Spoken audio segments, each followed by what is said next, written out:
बिस्मिल्लाह रहमान रहीम। अस्सलाम वालेकुम। Urdu online channel से मैं हूँ प्रोफेसर अताउल्लाह शाह। हमारी आज की वीडियो जो है ये मस्तर के मौजू पर है। हम इसमें मस्तर पर बात करेंगे और ये उर्दू ग्रामर के हवाले से वीडियो नंबर 9 है। इससे पहले उर्दू ग्रामर की 8 वीडियोज़ अपलोड की जा चुकी हैं और ये 9वीं वीडियो है।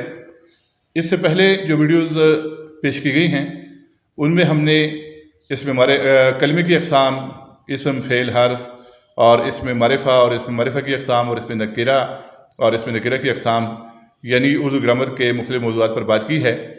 तो चूँकि हमारी ये वीडियोज़ सिलसिलेवार अपलोड होती हैं, ये वीडियो नंबर 9 है। इससे पहले जो वीडियो अपलोड की गई वो वीडियो नंबर 8 थी। तो इस तरह हर एक वीडियो को एक नंबर दिया जाता है और सिलसिलेवार अपलोडिंग होती है और चैनल पर बाकायदा मुख्तलिफ़ प्ले लिस्टें मौजूद हैं और उनमें से एक प्ले लिस्ट जो है वो उर्दू ग्रामर के नाम से भी है। तो आप इस वीडियो के साथ साथ पुरानी वीडियोज़ उस प्ले लिस्ट में जो महफूज हैं तो वो भी आप देख लें ताकि उर्दू ग्रामर की तैयारी आपकी मुकम्मल हो सके। और अगर आपने चैनल सब्सक्राइब नहीं किया तो चैनल को सब्सक्राइब कर लें और बेल आइकन भी दबा लें ताकि आइंदा जो वीडियोज़ अपलोड हों तो वो भी आसानी से आप तक पहुँच सकें। तो हमारी आज की वीडियो का मौजू मस्दर है और मस्दर या इसमें मस्दर को समझने के लिए आप ये देखें कि ये जो लफ्ज़ों के आखिर में नून अलिफ ना आता है, यानी लफ्ज़ किसी काम को ज़ाहिर करते हैं और उनके आखिर में नून अलिफ ना आता है, तो ये मसादिर हैं। मसलन खाना, पीना, जाना, आना, खेलना, लिखना, पढ़ना, इन सब के आखिर में ना आता है। तो उर्दू में मस्दर की जो अलामत है वो ये है कि मस्दर के आखिर में नून अलिफ ना आता है। तो ये तो मस्दर की पहचान है। अब हम मस्दर की तारीफ़ की तरफ आते हैं और देखते हैं कि मस्दर की तारीफ़ क्या है। अब आप मस्दर की तारीफ़ देखें, ये लिखी हुई है, मस्दर वो इसम है जो किसी दूसरे कलमे से न निकला हो मगर उससे दूसरे कलिमात निकलते हों। यानी मस्दर जो खुद होता है, जो मस्दर होता है वो किसी दूसरे कलमे से या किसी दूसरे लफ्ज़ से नहीं बना होता, लेकिन उससे मुख्तलिफ़ अल्फाज या मुख्तलिफ़ कलमे बनते हैं, यानी मुख्तलिफ़ अफ़आल जो हैं वो मस्दर से बनते हैं।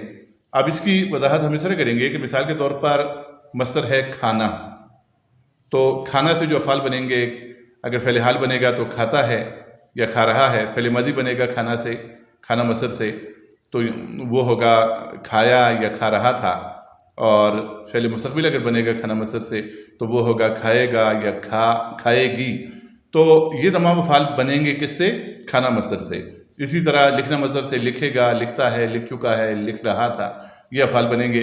तो मस्दर से दूसरे अफ़आल बनते हैं, लेकिन मस्दर खुद किसी दूसरे लफ्ज़ से नहीं बना होता। ये खाना, पीना, आना, जाना, लिखना, पढ़ना जो है ये दूसरे अल्फाज से नहीं बने, लेकिन इनसे दूसरे अल्फाज या अफ़आल जो हैं वो बनते हैं।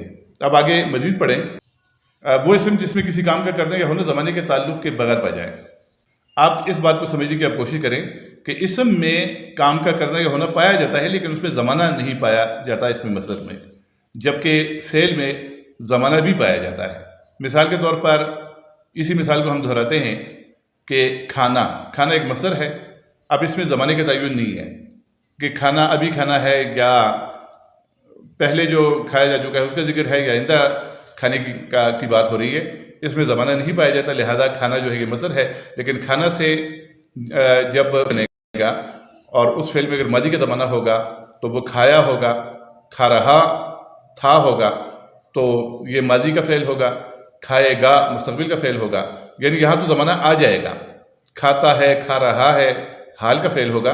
तो ये हाल, मादी और मुस्तक़बिल के अफ़आल जो हैं ये बनेंगे इसी खाना मस्दर से, लेकिन बता खुद खाना मस्दर में कोई ज़माना पाया नहीं जाता। तो ज़माना नहीं पाया जाता मस्दर में। और आगे एक दूसरी जो अहम बात है मस्दर के हवाले से वो ये है कि उर्दू में मस्दर की अलामत नून अलिफ ना है। मस्दर के आखिर में हमेशा ना आता है। मसलन लिखना, जाना, खेलना, खाना, दौड़ना वगैरह में आप देखें तो हर एक मस्दर में आखिर में नून अलिफ ना आया है। तो मस्दर की ये पहचान है और मस्दर की ये तारीफ़ है। अब हम आगे बढ़ते हैं और इसमें मस्दर की अक़साम हम देखते हैं। इसमें मस्दर की अक़साम यानी मस्दर की जो किस्में हैं वो कौन सी हैं? तो इसमें मस्दर की ये 2 किस्में हैं। एक मस्दर लाज़िम है और दूसरा मस्दर मुतादी है। लाज़िम मस्दर और मुतादी मस्दर। अब ये लाज़िम मस्दर और मुतादी मस्दर को आप यूँ समझें कि यहाँ پر دو مثالیں میں لازمی مصدر کی اور لازم مصدر کی اور متعدی مصدر کی دیتا ہوں تاکہ بات کی وضاحت جو ہے وہ ہو سکے۔ اب مثال کے طور پر ایک متعدی مصدر کی پہلے ہم دو مثالیں لیتے ہیں، کھانا اور لکھنا۔ کھانا بھی متعدی مصدر ہے اور لکھنا جو ہے وہ بھی متعدی مصدر ہے۔ اب یہ دو متعدی مصادر ہیں، اب ان پر آپ غور کریں تو اگر کوئی آدمی کہے گا کہ کھانا، تو کھانا جو ہے اس سے کچھ پتہ نہیں چلتا کہ کیا کس چیز کا کھانا، آم کھانا، روٹی کھانا، بسکٹ کھانا، کیا چیز کھانا، یعنی مفعول کی ضرورت ہے۔ آم کھانے کی بات ہو رہی ہے، روٹی کھانے کی بات ہو رہی ہے، بسکٹ کھانے کی بات ہو رہی ہے، مفعول بولا جائے گا تو تب یہ اس کی وضاحت ہوگی۔ اب لکھنا سے کچھ پتہ نہیں چلتا کہ کیا چیز لکھنے کی بات ہو رہی ہے، خط لکھنا، کتاب لکھنا، تو مفعول کی ضرورت ہوتی ہے متعدی مصدر کے لیے۔ اور لازم مصدر اس کے مقابلے میں آپ دیکھیں، آنا یا رونا، آنا یا رونا۔ تو اب یہ دو مصادر پر آپ غور کریں، آنا میں مفعول کی کوئی ضرورت نہیں ہے، وہ آیا یا وہ آتا ہے یا آنا، تو آنا میں مفعول کا سوال نہیں پوچھا جائے گا، رونا میں بھی مفعول کا سوال پیدا نہیں ہوتا۔ جب کھانا کہیں گے تو یہ پوچھا جائے گا کہ کیا کھانا، لکھنا کہیں گے تو یہ پوچھا جائے گا کہ کیا لکھنا، یعنی جب تک مفعول نہیں بولا جائے گا تو مصدر کی سمجھ نہیں آئے گی، بات مکمل نہیں ہوگی، بات پوری نہیں ہوگی۔ لیکن لازم مصدر جب بولے جائے گا تو اس کے لیے مفعول کی ضرورت نہیں ہوگی۔ تو یہ تو میں نے آپ کو مثالیں دی، اب آگے باقاعدہ تعریفیں ہم لازم مصدر کی اور متعدی مصدر کی پڑھتے ہیں، باقاعدہ تعریفوں کی طرف ہم جاتے ہیں۔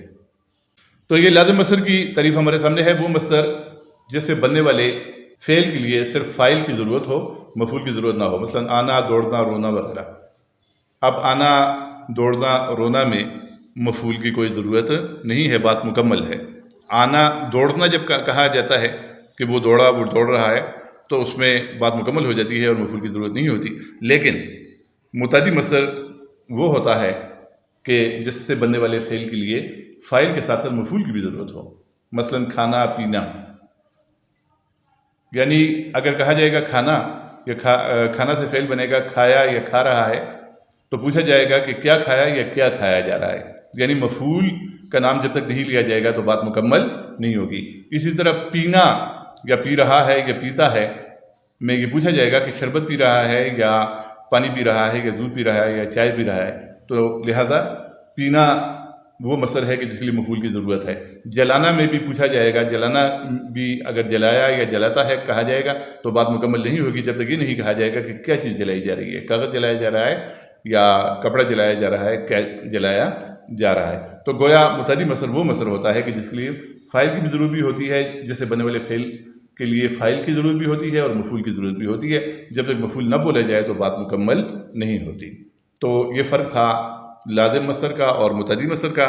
تو آج کے لیکچر میں ہم نے مصدر کی تعریف پڑھی اور مصدر کی دو اقسام معنی کے لحاظ سے جو ہیں مصدر اور متعدی مصدر کو پڑھا، اور آئندہ ویڈیوز میں انشاءاللہ ہم اردو گرامر کے مزید موضوعات پیش کریں گے۔ آج کے لیے مصدر کی تعریف اور مصدر کی اقسام یہی کافی ہے، اور چینل پر مزید ویڈیوز بھی اپلوڈ ہوں گی اور پہلی بھی اپلوڈ ہو چکی ہیں، تو ان کو آپ دیکھتے رہیں۔ اللہ حافظ۔